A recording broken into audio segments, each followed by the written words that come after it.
En attendant la victoire sur l'ennemi se constate progressivement sur le terrain. Hier, des dizaines de terroristes ont été neutralisés aux abords du lac Dem à Zorkoum dans le centre-nord.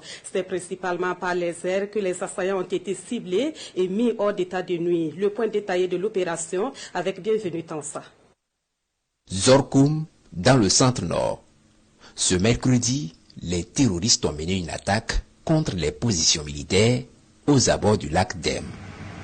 Sur le champ, plusieurs dizaines d'entre eux sont neutralisés par les forces de défense et de sécurité et les volontaires pour la défense de la patrie.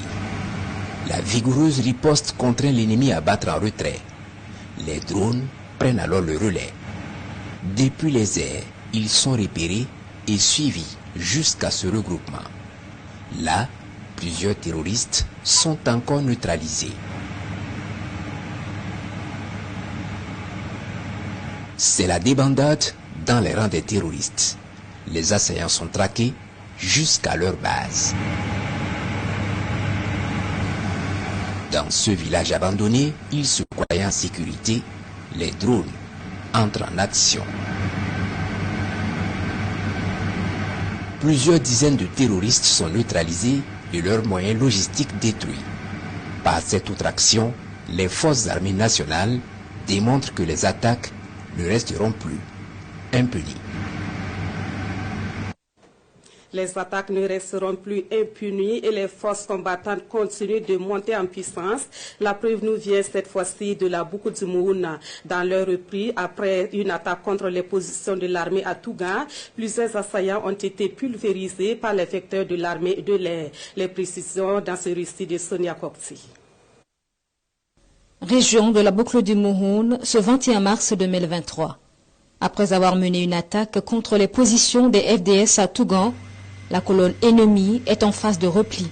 Face à la riposte au sol, les terroristes sont en fuite vers leur base.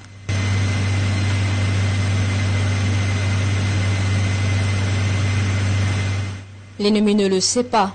La traque est menée en silence par des vecteurs de l'armée de l'air.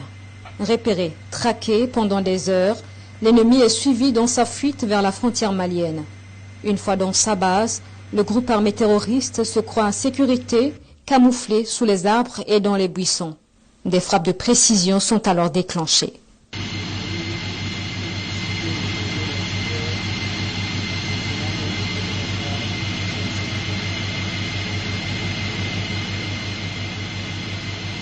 Les moyens logistiques de l'ennemi partent en fumée. Plusieurs terroristes sont pulvérisés. Une opération qui dénote de la montée en puissance et de l'amélioration des capacités opérationnelles des forces de défense et de sécurité. Le message adressé à l'ennemi est clair. Nulle part sur le territoire national, il n'aura désormais de répit.